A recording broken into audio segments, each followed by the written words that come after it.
Here's a good tweet from Go Green, and I totally concur with this sentiment. The degrowth of economies, rewilding, end of pollution will still allow humans to flourish, and all life on Earth is fundamental to the future of life on Earth. Why are main climate activists not talking about that? It's not just an end to fossil fuels and 100% green energy. Oh, go green. You're my kind of green. Degrowth. Degrowth, rewilding. Green spaces. Humans, out of certain spaces on the planet. Bringing down your carbon footprint and bringing down your need for consumer products. Simplifying your lifestyle. All of those things, as opposed to 100% renewable energy and greening up the economy. Guys, you want to know that it's really hot? Here, it's hot. Furnace Creek in Death Valley is really living up to its name. Even the overnight lows are not expected to drop below 100 Fahrenheit. Oh my God, in the next 72 hours or so. So in Death Valley, it will not go below 100. It will not go below 100 for 72 hours. My friends, that is hot. That is wild. Yeah, it's been extremely hot here as well at night. It's not really getting much below the high 70s or 80.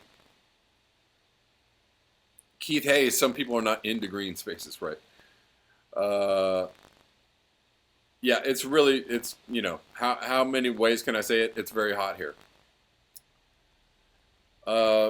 Okay, guys, I wanted to reread this thing that got screwed up yesterday. I had to cut out of my video yesterday. So how climate change could expose new epidemics. This is from August 16th. Again, this is something that, like a reissue of an article that I read kind of all the time. Long dormant viruses brought back to life.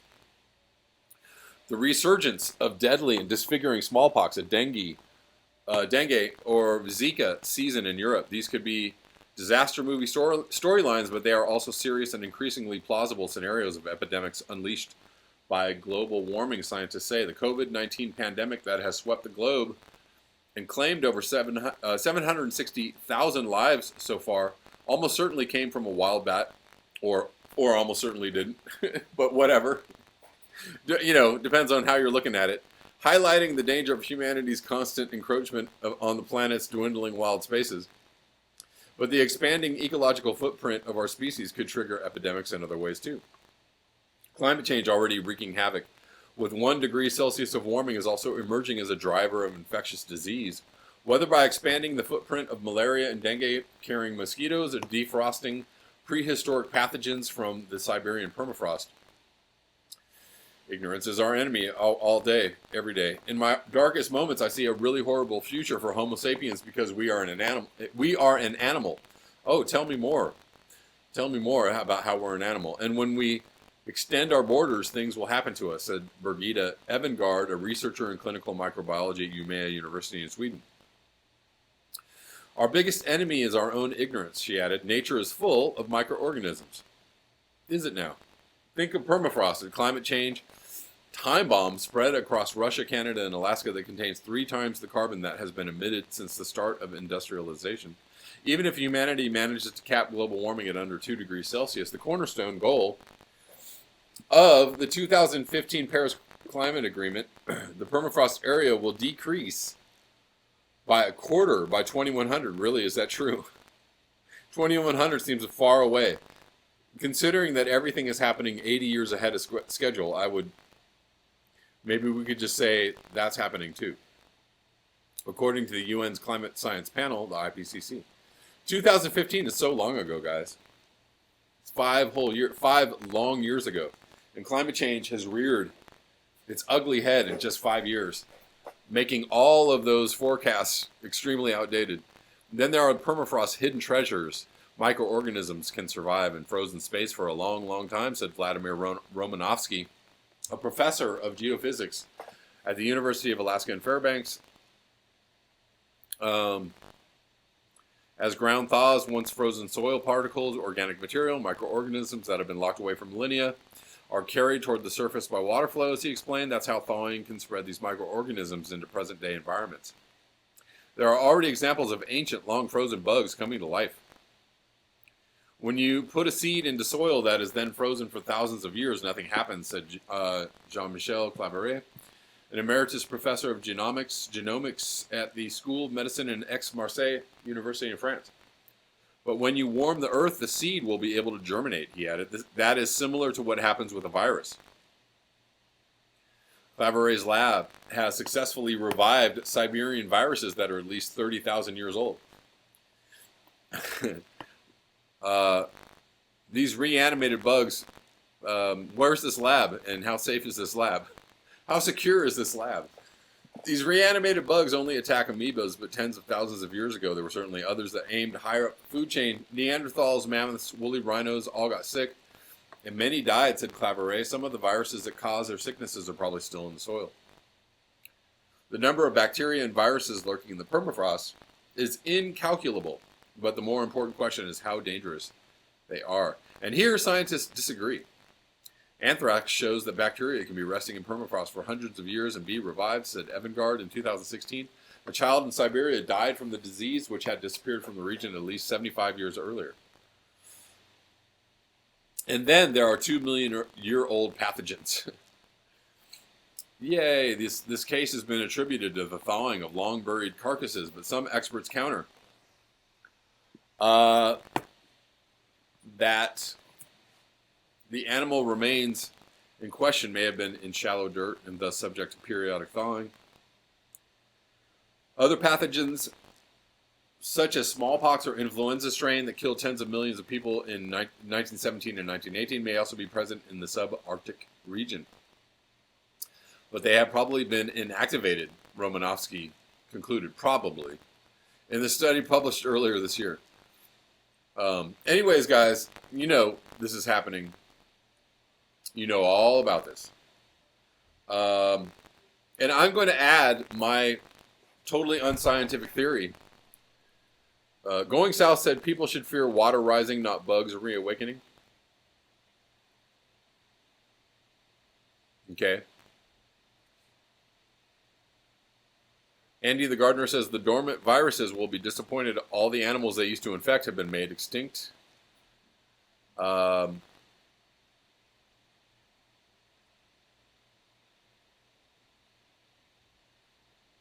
People will experiment no matter what, it seems. Yes, Judy Truitt, that's what we do. My virus is smarter than your honor student, says the Salt Lakers.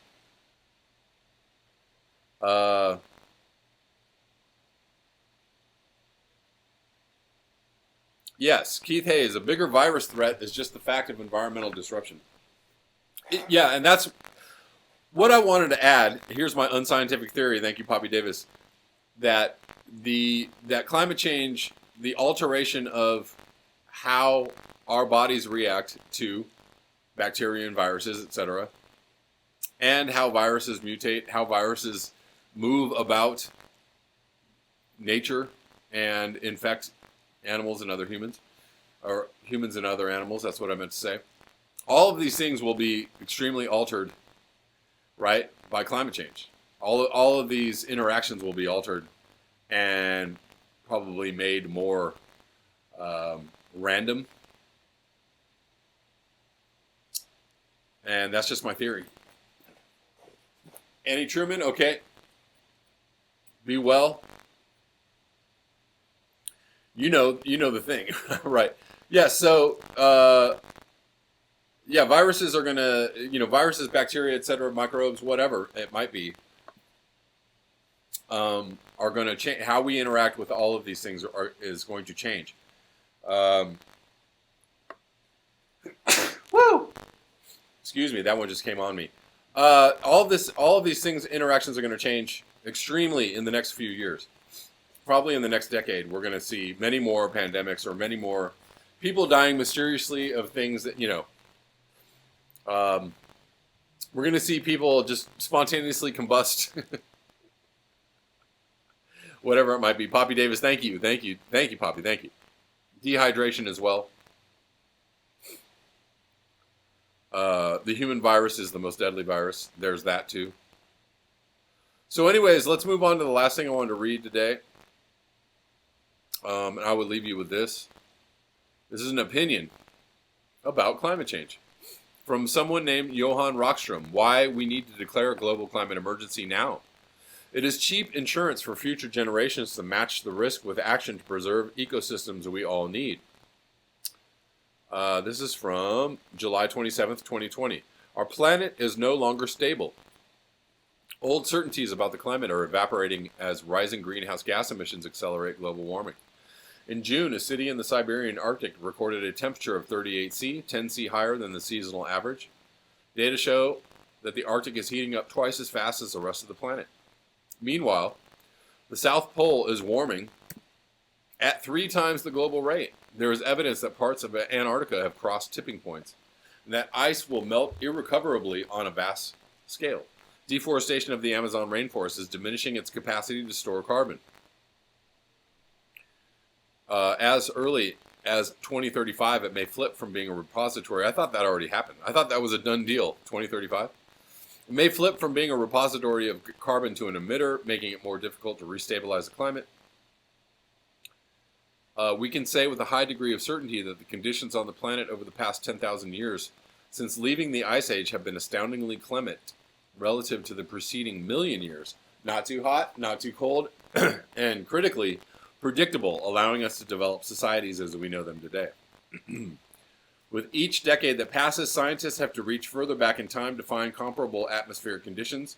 By 2025, greenhouse gases will reach levels not seen in more than 3 million years, when the average temperature was 3 to 4 C warmer than today and sea levels 20 meters higher. The human and economic impacts of such increases will be dire. Researchers found that each 1 C rise in average global temperature puts an additional 1 billion people outside the optimal climate zone for food production. Really? Each 1 C rise? So there's not an exponential factor to that. So 1 C is 1 billion, but 2 C is not just 2 billion, right? It's got to be more than another billion people. 3 C has to be way more than another billion people. 3 C has to be like a multiple of a billion, right? Come on, guys. Come on, guys. Come on, fat. Come on, man. Use your brain, man. Outside the optimal climate zone for food production and outdoor work. Under the most pessimistic scenario, 3 billion people could be affected. That's the most pessimistic scenario? Really? Okay. 3 billion people could be affected by 2070. I'd say you need to clean your pessimism glasses, dear Johan. With the potential, all the potential for hunger, mass migration, and conflict that such a huge figure implies, there is sufficient evidence to draw the most fundamental of conclusions. Now it is time to declare a state of planetary emergency. The point is not to admit defeat, but to match the risk with the necessary action to protect the global commons for our own future. Not only is the level of risk getting uncomfortably high, we are running out of time. If we are to limit global warming to 1.5 C, or let's just say 2, because we're probably past that, as the UN's 2015, that was so long ago, 2015 Paris Accord aspires to do, this is a decisive decade. Tell me more. The coronavirus pandemic adds further impetus. Indeed, it is potentially transformative moment. It is a potentially transformative moment. Yes, it has shown us the way in which we can slam emissions downward very quickly. It's shown us that model. It's given us a model if we choose to take it. It has changed behaviors, business models, and the relationship between companies and governments. We can capitalize on this now, and the heavy lifting needs to start now. But will it is the question. First, greenhouse gas emissions must reduce at scale fast. Again, tell me more. Those generated by economic activity need to be halved each decade. This translates as a reduction of about 7% per year. We can do better, can't we? The pandemic reduced emissions by 17% in April. Look at how much better we did in April of 1 year. We can do way better than 7%, right? We can do it right now. The right magnitude of change, but for the wrong reason. Oh, I can think of a really good reason. Why is it the wrong reason? I don't really understand. I don't get it. We need to achieve the same rate of reduction. This idea that, the way we reduced emissions for coronavirus is somehow the wrong way to look at climate change. It's absolutely the same way. It's exactly the same. It's exactly the same. Oh my God. Anyways. We got 108 watching, 57 likes. Please like up the video, guys. And if you're new, please subscribe. Going south, the decisive decade 3.0. Exactly. Let me go back to this just for a little bit of a wrap up. We need to achieve the same rate of reduction through innovation and structural economic change. No, no, we don't. Not innovation. Well, maybe structural economic change, but stopping activity. That's how we do it. How we met coronavirus, the challenge of coronavirus, was by what? Stopping human activity. That's exactly the same way in which we can meet the challenge of climate change. Stopping human activity. The good news is science shows how this can be done. No, not science. Just, again, wipe the fog off of your global warming glasses there. You seem to be steamed up. According to the Exponential Roadmap, a multi-party report co-authored by the organization that I head. Oh, do you know? The Potsdam Institute for Climate Impact Research, 36 solutions are needed to halve emissions by 2030. They range from greater use of wind power, wrong, false, to more remote working, to shifting towards plant-based diets. Okay, those are good. We'll accept those. 2 out of 3 ain't bad. These must be rolled out in parallel. Second, we must recognize that nature is our best friend. Half of all of our emissions from fossil fuels are pulled out of the atmosphere by soils, forests, and oceans. We have altered 50% of Earth's land surface, and we must stop. Yeah. The science calls for zero loss of natural ecosystems from 2020 onward. Okay. Well, that means kind of right now, right? Doesn't that mean right now? Doesn't that mean halting human activity right now? Stop doing what you're doing. Achieving this will amount to cheap insurance for future generations. Governments must provide the incentives to companies to enhance and restore forests, grasslands, wetlands, and oceans to protect the rich diversity of life that these ecosystems support. That sounds very, very wonderful, Johan. At the same time, farming needs to switch from being a net source of carbon emissions to an absorber of them through better management of soil and water, reduced fertilizer waste, and use of new technologies. How about permaculture? That's a really good technology that doesn't require technology. 1/4 of all greenhouse gas emissions come from food production. Eliminating them will require nothing less than a new agricultural revolution. It's called permafrost, Johan. Permaculture. While some businesses are reducing their impacts on nature, and they could reduce them more by closing their doors and folding, liquidating their assets, divesting of their own selves, companies need to be guided by science-based targets based on greenhouse gas emissions. Whoa, that sounds very convoluted. I think we need a think tank or a commission to study how they do that. You know what I'm saying? Maybe they can fly in airplanes to an exclusive location so they can all talk about this. What do you think? Boundaries also need to be set for land and water use, biodiversity, nutrient levels, and pollutants, as they all ultimately determine planetary stability. Okay. A new international partnership, the Global Commons Alliance, has been created to identify these and provide a platform that will help organizations stay within the safe operating limits for our planet. As part of this initiative, the Science Based Targets Network, sounds official, will publish the first playbook for companies in September. Glad it's going to be science-based. Investors would be wise to welcome it. Investors, you don't say. Are you talking about the people that stand to make a lot of money from climate change? Or are you talking about those investors? Ooh. Again, tell me more. And not just because they have to live on this planet, too. There is increasing certainty that adopting sustainable principles and science-based targets make good financial sense. Over the past decade, this is getting tiring. Over the past decade, funds that incorporate environmental, social, and governance concerns have outperformed non-ESG funds. Are you talking about the stock market? Are you saying that the stock market can be involved and that people can make a lot of money from these opportunities that climate change presents? Awesome. Awesome. As in terrible. In the first 4 months of 2020, the S&P 500 ESG index on the U.S. beat the standard S&P 500 and similar ESG indices in emerging markets have outperformed standard indices. Oh, that's so good. The tragedy of the global commons does not have to be our fate, but to avoid it requires immediate, unprecedented collective action at scale. True. Every child's birthright is a stable, resilient planet. True. To do nothing is to deny that birthright to future generations. Also true. Thank you, Johan, for that insight, that wonderful, if not misguided article about what we're going to do about climate change. I mean, the time is now to get in the stock market, guys, and back stocks that are rooted in green capital.